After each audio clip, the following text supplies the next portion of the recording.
Okay, I believe I already answered this one. Okay, and then I also answer this one. Okay, and then let's focus on, okay, how about this question? I want to ask, is the data type used in industry of computer, and is it there are many more data type than in lecture? The answer is yes, there's a more data type, but the most common one or the most basic one is, again, it's the one that you find in the slide there. There's an integers, you have float, and I think another one is what, char. Char is a character that can store alphabet data like ABC and so on. Yeah, sometimes you also have string, and then of course we also highlight doubles there. Okay, but it's very not so often to talk about double, because normally we always say that float, and again, like what I discussed before, float and double can, the purpose is almost similar, to hold the data in the format of floating numbers.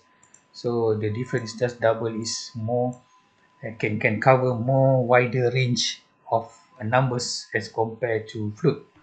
Okay, and this one of course is only can store or can hold the integers or the round numbers, okay, without any floating numbers.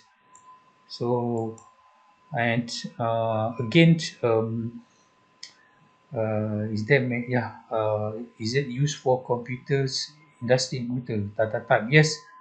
I think if we talk about the industry, of course you need to explore more on the data type. This is the basic one, because again, if we talk about the data type in the industry, I want to ask, is the data type used in the industry of computer?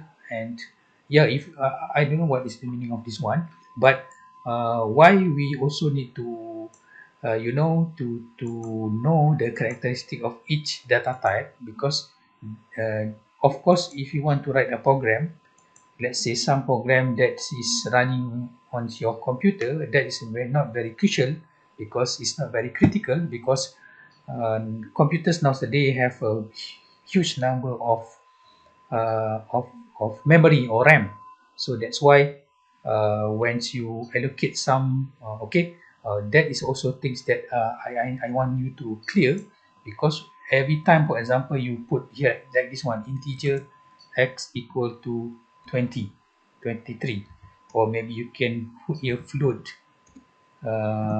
x equal to 23.5, or maybe you can put that double x equal to 23.5.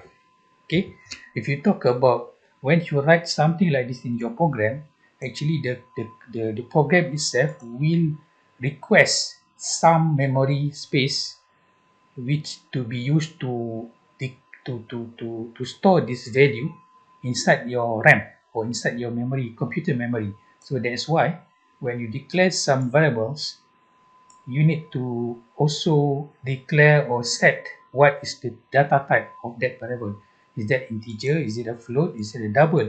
Because in general, sometimes you can check in through Google, because I don't want to check that one.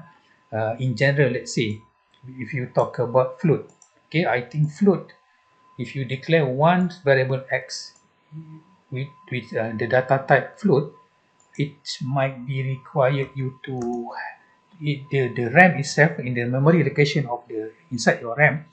Actually, the program will request with your Windows operating system, it requests 2 byte. Okay, I think, and is it 2 byte? Yeah, if I'm not mistaken, 2 byte. Okay, 2 byte of memory, just to declare that memory location as variable x, where that's x will store this value inside this 2 byte. But if you declare as a double x, then the your program will request to the Windows operating system, if you are using Windows operating system, request for allocation that allocation of the memory space that required to be a part of this program, where that memory is named as X, and the size of X dash is the memory size of that X is 4 bytes.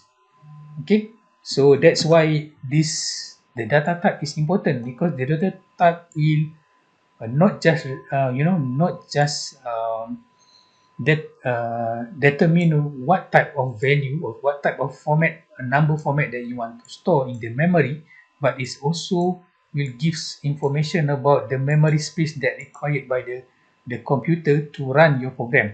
So that's why in C programming, when you do some coding, we need to declare variable first before we execute anything inside the program, or we do some arithmetic operation or logic operation inside the program.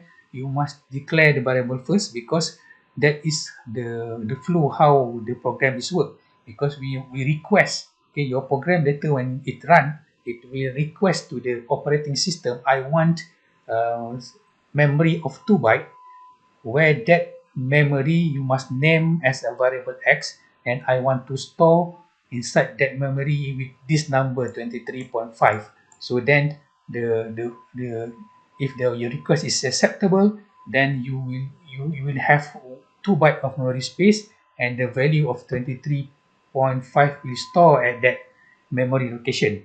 So again, if you talk about you are in the industry, let's say you want to do a program or you want to design a program, a C programming program, where that program need to be run or need to be implemented in embedded system, where embedded system in general is not like your computer. It's have a limited memory space and limited computational power. So of course, if I have these two options, okay, I will prefer this one, because this one required only 2 byte, but this one required 4 byte. So that is one of things in industry why you should not waste your memory by declaring something like this double. At the end, you only use a narrow range of number, a small range of number of floating numbers. Okay, but let's say you want to have a high precision number, then you can have the variables that in double type, in type of doubles there. So that is one things that you need to understand of.